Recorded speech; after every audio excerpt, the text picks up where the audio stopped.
kita jadikan menjadi sebuah media pembelajaran. Maka akan kita mulai dengan media gambar fotografi. Fotografi itu pada dasarnya dapat membantu mendorong para pelajar atau peserta didik di dalam proses pembelajaran, di mana peserta didik tadi dengan adanya fotografi yang dipakai untuk media pembelajaran akan terbangkit minatnya pada pelajaran itu. Atau dengan garis besar bahwa pembelajaran itu akan semakin menarik kalau memakai media pembelajaran. Kemudian yang kedua akan membantu mengembangkan kemampuan berbahasa, kegiatan seni juga, dan menyatakan pernyataan kreatif dalam bercerita. Jadi kalau di dalam cerita diselingi dengan beberapa gambar dari fotografi, maka di sini akan lebih menarik. Juga bisa didramatisasi bacaan tersebut didampingi dengan gambar atau fotografi. Juga untuk di dalam penulisan, melukis, dan menggambar, serta juga membantu dalam menafsirkan, dan juga akan membantu mengingat-ingat isi materi bacaan dari buku-buku itu bagi peserta didik. Nah, fotografi itu merupakan sumber yang terbaik untuk tujuan penelitian atau penyelidikan. Nah, karakteristik fotografi itu di sini saya tuliskan berapa. Yang pertama adalah mempunyai gambar. Itu fotografi ini adalah gambarnya termasuk gambar 2 dimensi.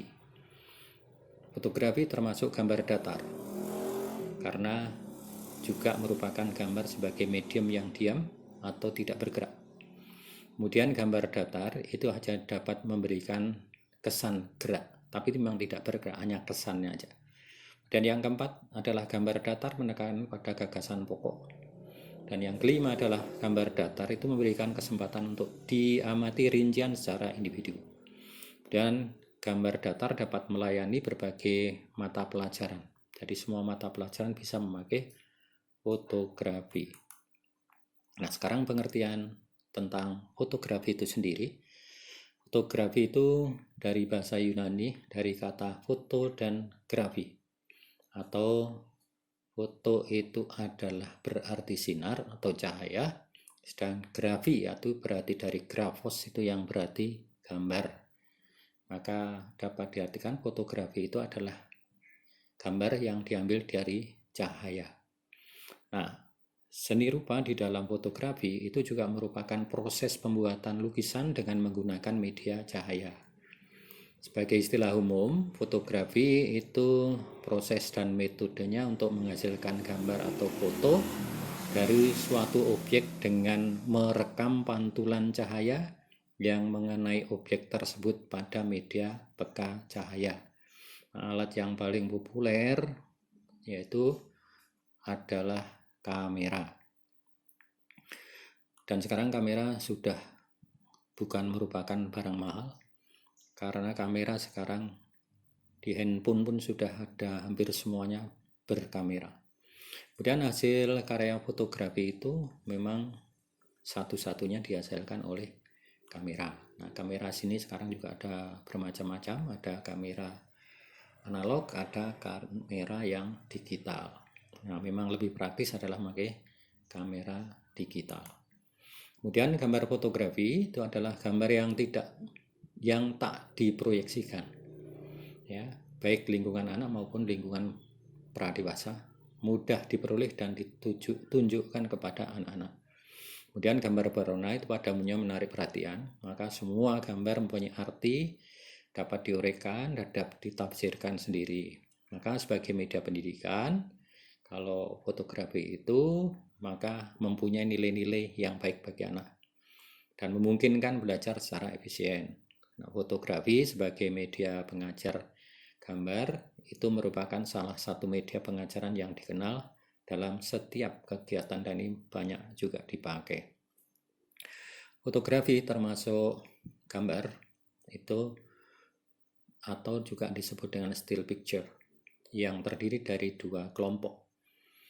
Kelompok pertama adalah flat aperture picture atau gambar datar yang tidak tembus pandang. Misalnya gambar fotografi, gambar itu sendiri, lukisan tercetak. Kemudian yang kedua itu adalah transparan picture atau gambar tembus pandang, misalnya film slide, film strip, dan transparansi. Ya, atau ada juga yang plastik transparan yang dipakai nanti biasanya untuk pembelajaran memakai OHP gitu ya.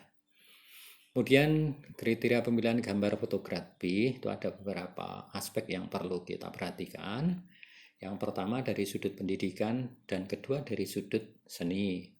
Maka dalam memilih gambar fotografi ada beberapa kriteria, antara yang di sini ada 5 kriteria kalau di dalam tujuan pengajaran. Yang pertama, gambar harus memadai untuk tujuan pembelajaran. Yang kedua, kualitas artistik, kejelasan, ukuran yang cukup, serta validitas yang menarik. Maka saya jelaskan satu persatu ini ya. Di sini adalah kalau gambar harus memadai untuk tujuan pembelajaran itu maksudnya apa? Bahwa gambar fotografi itu harus cukup memadai sebagai tujuan pembelajaran, artinya cocok dan pantas untuk pembelajaran. Di situ harus menampilkan gagasan, kemudian ada informasi atau ada konsep yang jelas yang sebagai pendukung yang akan dijelaskan dengan gambar di dalam proses pembelajaran itu. Kemudian gambar fotografi hendaknya realistik dan hidup, maka pewarnaan harus bagus, ya, cukup besar, kemudian mudah diamati. Nah, di dalam memilih gambar fotografi itu perlu diperhitungkan beberapa kesesuaian. Nanti dicocokkan dengan usia. Ketika kita mengajar SMP akan berbeda dengan SMA. Gambar-gambar kita pilih sesuai dengan anak-anak tersebut. Nah, demikian pula gambarnya harus sederhana dan tidak artinya justru menarik dan menyederhanakan gagasan yang kompleks. Dan faktor yang perlu dipertimbangkan dalam membaca gambar itu misalnya kecerdasan, lingkungan, pengalaman, dan lain sebagainya. Kemudian yang kedua itu harus memenuhi persyaratan artistik, itu maksudnya ya pertama gambar itu artistik bermutu, indah gitu ya. Maka kualitasnya bagus ya. Kemudian bernilai proporsional, progresif, ada keseimbangan dan keterpaduan. Nah, gambar-gambar itu yang memenuhi syarat mutu seni hendaknya juga memenuhi faktor sebagai berikut. Itu komposisi yang baik, kemudian perwarnaan yang efektif, ini kita ada aja. Teknik merupakan ciri ketiga gambar yang baik itu adalah di dalam tujuan pengajaran cocok gitu. Kemudian teknik pemotretan yang unggul, dan itu ada beberapa teknik pemotretan dan juga komposisi dan warnanya. Nah, kemudian yang ketiga kejelasan dan ukuran yang cukup. Maka gambar fotografi ini kalau di dalam tujuan pengajaran ya memang harus cukup benar dan jelas ya. Gambar tajam, kontrasannya mempunyai kelebihan yang dapat menggambarkan kenyataan secara lebih baik. Kemudian besar gambar itu tampak jelas untuk seluruh siswa. Yang keempat adalah validitas gambar. Di sini gambar itu benar atau tidak gitu. Kemudian gambar-gambar yang representatif pada bidang studi tertentu, menampilkan pesan yang menurut ilmu merupakan gambar yang tepat untuk maksud pengajaran yang sahih. Kemudian 5, memikat perhatian. Nah, dengan gambar yang baik tentu saja perhatian anak-anak akan cenderung pada hal-hal yang diminati, maka dia akan lebih menarik lagi dan akan belajar lebih baik. Misalnya di sini ada beberapa gambaran. Kalau anak kecil ya gambar-gambar anak-anak, gambar kereta, gambar perahu dan seterusnya di situ. Gitu. Nah, kemudian prinsip penggunaan gambar. Yang pertama, penggunaan gambar tujuan-tujuan pembelajaran harus spesifik. Kemudian padukan gambar-gambar kepada pembelajaran, efektif pemakaian gambar-gambar itu, dan dalam pembelajaran melakukan keterpaduan. Kemudian kita menggunakan gambar-gambar itu sedikit saja, ya. Jangan sampai terlalu banyak, justru akan membosankan. Kemudian kurangi penambahan kata-kata pada gambar. Jadi gambar itu hendaknya sudah menjelaskan apa yang akan menjadi cerita kita. Maka dengan gambar itu akan dapat menimbulkan gagasan-gagasan yang baru. Maka gambar juga akan mendorong kreativitas seperti bahasa lisan, tulisan, dan sebagainya. Kemudian gambar ini hendaknya juga dapat mengevaluasi kemajuan kelas. Bisa juga dimanfaatkan gambar-gambar baik secara umum maupun secara khusus. Nah, keuntungan dan kelemahan gambar fotografi di sini ada beberapa hal yang kami utarakan, ya, yaitu bahwa gambar fotografi itu kan termasuk gambar tetap atau fix atau still picture yang terdiri dari dua kelompok, yaitu ada flat aperture picture, gambar datar tidak tembus pandang, tadi sudah saya jelaskan di muka. Kemudian ada yang kedua, ada transparent picture atau gambar tembus pandang, misalnya aja film dan seterusnya. Nah, keuntungan fotografi dalam hubungan dengan proses pembelajaran itu pertama, mudah dimanfaatkan di dalam pembelajaran. Harganya relatif murah dan sekarang relatif juga mudah dibuat. Dan gambar fotografi bisa dipergunakan dalam banyak hal, ya, jenjang dan seterusnya. Kemudian gambar fotografi dapat menerjemahkan konsep atau gagasan yang abstrak menjadi lebih realistik. Kelemahan gambar fotografi itu antara lain pada gambar fotografi yang ukurannya masih relatif kecil untuk kelompok siswa dalam jumlah besar itu sangat susah diamati. Maka perlu kita sesuaikan. Jadi kalau perlu juga diproyeksikan di depan. Misalnya aja dipindah di dalam sebuah, ya kalau sekarang kan bisa dipindah di komputer gitu ya. Tapi kalau gambar-gambar tadi dicetak ya tentu saja nggak bisa. Kemudian gambar fotografi adalah dua dimensi sehingga sukar untuk melukiskan yang sebenarnya atau menjadi yang tiga dimensi. Kemudian gambar fotografi ini bagaimanapun indahnya tetap tidak memperlihatkan gerak seperti halnya gambar video, atau bedanya nanti akan sangat berbeda fotografi ini dengan video. Nah, teknik produksi gambar yang baik ini di sini beberapa hal yang perlu saya utarakan, yaitu bahwa kalau memotret itu pada dasarnya adalah mengambil gambar dengan menempatkan atau mempergunakan cahaya.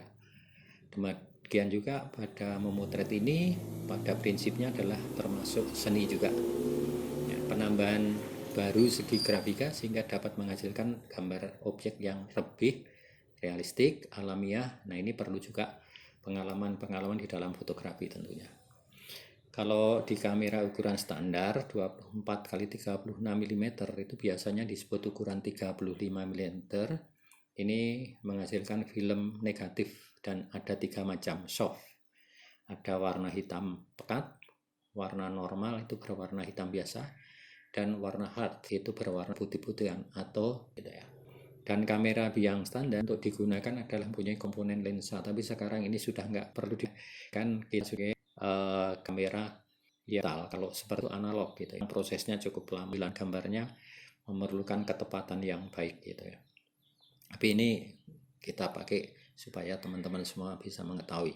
Kemudian sewaktu hendak memotret harus memperhatikan 3 faktor. Nah, ini bisa dipakai ketika kita pakai digital pun bisa ya, yaitu tapi di sini tentu saja hanya sikapnya aja. Tapi kalau prosesnya membuat gambar beda. Kalau ini yang diceritakan di sini analog, yaitu harus memulai tahapan pencucian, ya, mencuci film. Ini pakai obat sebetulnya ya, obat 1, obat 2, dan juga untuk mencetak memperbesar film negatif itu diperlukan kertas foto, ada resep obat kertas.